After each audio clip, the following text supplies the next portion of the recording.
So, last time we were talking, it was about malicious prosecution by corrupt Gardaí, and I had to make something to help my ADHD. So we get to point 4. Maybe you should just plead guilty and hope they go easy on you. This is well, this isn't coming from me. This is the ICCL, or the Irish Council of Civil Liberties. That's where I got this quote, and related to the formation of the Irish police state from the DPP versus JC, which is a famous judgment to everybody in law. If you don't know it, the best way to understand it is to look up Justice Hardiman's dissenting judgment in the DPP versus JC, or JC versus DPP. I think the year is 2015. That is the point when this country basically turned a corner in judicial terms,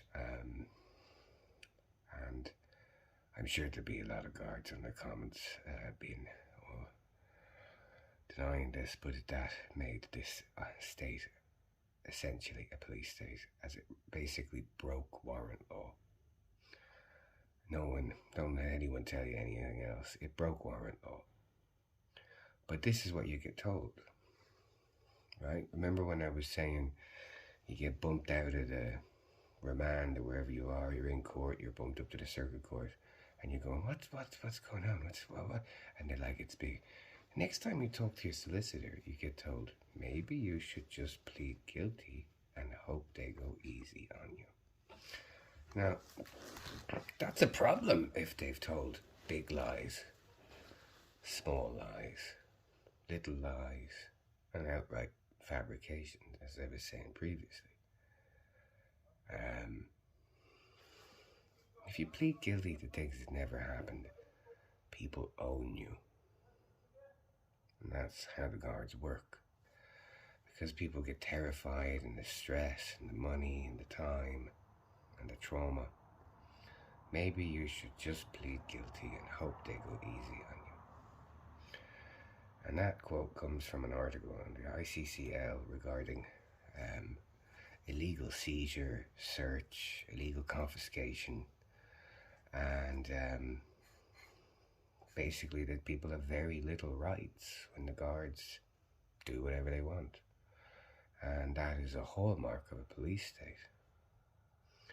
You know, and often police states have an autocratic government. You know, you might say that Soviet Russia was a police state, but really the guards only answer to the guards because everyone's afraid of them, and the wheel turns and everyone can be a victim of the guards at some point. But that's how it works, and that's how they got, you know, that case that I referenced, Daniel Tighe and others and stuff. Maybe you should just plead guilty and hope they go easy on you, and people do.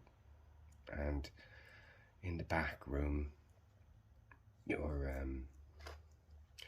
corrupt criminal defence attorney, because most of them are, because Ireland's so small and so corrupt that criminal defence lawyers, they trade people in cases for favours and good, you know, good vibes, good intentions with guards, like top trumps or old football stickers or something. You know, they're not really there for you. The money's not there for them to really give a shit about you, and they only give a shit about certain cases. And if you in any way have pissed off another criminal defence solicitor, possibly by just wanting them to look out for your best interests, you can expect nothing. But you should never do this. Never plead guilty and hope they will go easy on you, especially if it's for things that never happened, because that's how they own you. But also you're letting guards profit off you, and more importantly, this is how guards defraud the Irish state. Guards steal more money from the Irish state than welfare dodgers, according, So that's just the way it works. You're dealing with a mafia, and a mafia that works pretty much like a mafia. Then we get to step 5. Lack of basic legal education. So, Ireland, you know, you can see it in people when they, like, Joe Ducey is a good example. He's someone who ended up on the wrong side of the guards. He made these videos talking about the legal language and everything. It's not there to codify anything or beyond law. It's not there to bamboozle or anything. But we have, for the last 100 years, we've increasingly put the law out of the reach of basic citizens, and to the point where it seems like magic, and it's not. And you know, lawyers aren't very often bright. They're not imaginative people. They're not very smart. Overall, really, certainly not imaginative. And the fact that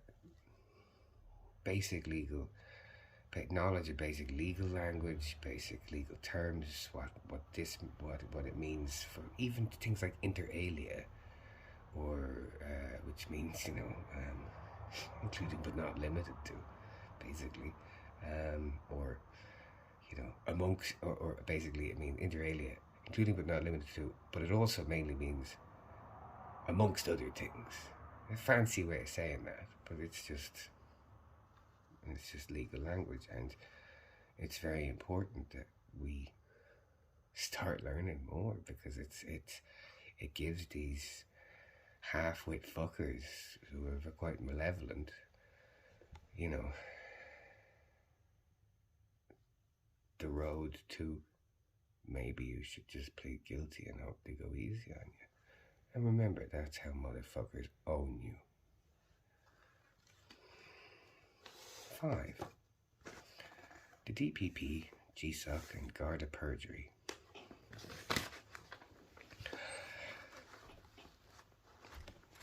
With the DPP versus JC, you have a point where, against, well, I suppose all legal textbooks, you have the state prosecutor has gotten out of control because it has attacked the very edifice of the law that it is part of. Prosecutors are not supposed to pursue a prosecution at all costs by whatever means necessary, even if it means a fabricated prosecution, falsified evidence, and ignoring Gardas who commit perjury. That makes the DPP, or to put it more clearly, elements of the DPP, out of control. And that is a national scandal, because you have elements of the DPP. In my case, there was a woman who blurted very fawning, affectionate knowledge of the guards involved in my case while giving her rebuttal. So you have the suspect that there's some social interaction, possibly intimate interaction, whatever. It's only a few years since we had that scandal with the DPP person who was attending the sex parties and giving case knowledge to suspects in serious crimes. You should try and look that up. It's pretty crazy.